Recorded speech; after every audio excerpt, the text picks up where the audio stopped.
Thank you for listening today on Revealing Wholeness, sponsored by Infinity Whole Health.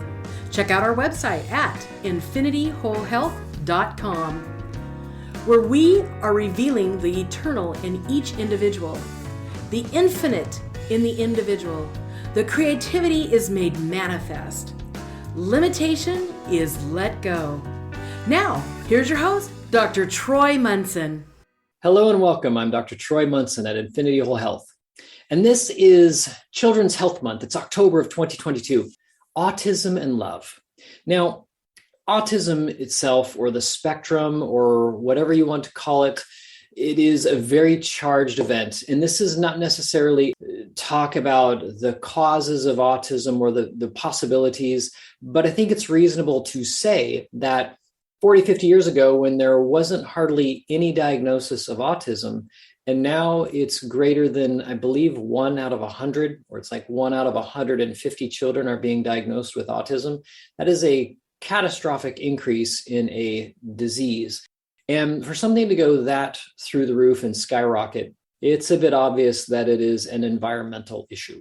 So it's something that we're either doing to children, something they're coming in contact with, or the mom's coming in contact with, or what have you. And so, I mean, the obvious fix, if we really want to at least delineate out something that would seem reasonable, is to say, hey, we're going to remove all chemical, environmental inputs into this child that we can that are foreign, meaning chemicals that we might be exposed to, or in clothing, or in medications, or in injections, or what have you. We would also want to clean up diet. We'd want mom to hey, let's stay a little bit further away from Bluetooth stuff and electromagnetic fields and things of that nature. Let's turn off Wi-Fi at night. Let's just begin the process of saying, okay, well, there's a lot of new things that have happened in our environment in the last 50 years.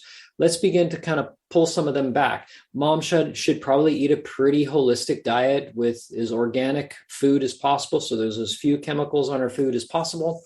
And then all of a sudden we start protecting brain tissue, and now we have a child that is born fairly good again. And we now see numbers probably decrease. So that's just an idea that I put out there. But again, I mean, you could be like, well, that's just bogus. Well, okay, but if you and I drink gasoline, are we probably going to get sick?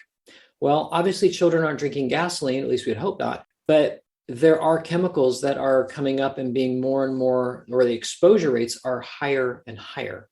And with that being said, what's the limit? What isn't okay? Many years ago, I talked about cigarettes.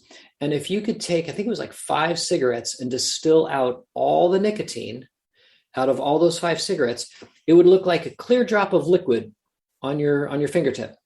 And if you were to put that on your tongue, that much nicotine would instantly cause your heart to stop. So it would cause cardiac arrest.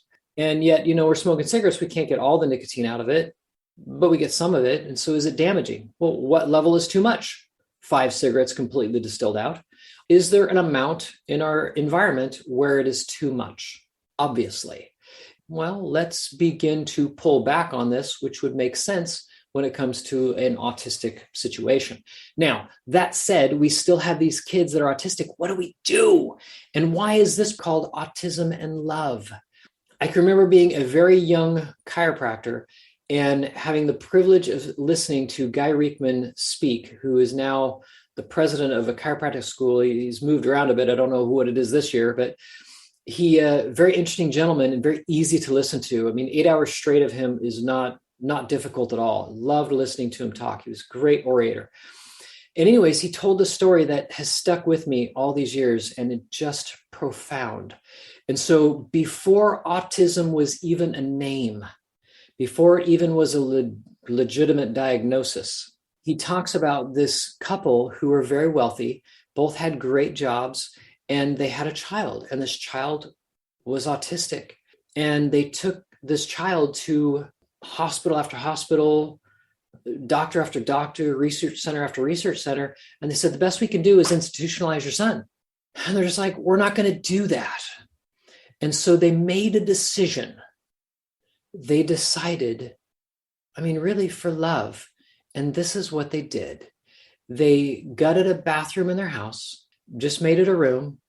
And the boy didn't like open spaces. And so it kind of closed it in.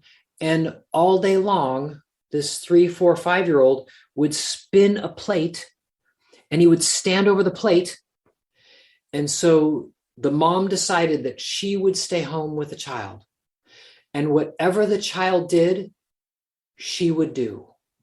And so the child spun a plate, she would spin a plate, and she would stand there with him, joining. Now, I don't know about you, I'm a pretty patient individual. I'm kind of an outside the box thinker. I'd be able to do that for a while. I don't know how long. Could you do it a week? 8 hours a day? Could you do it that long?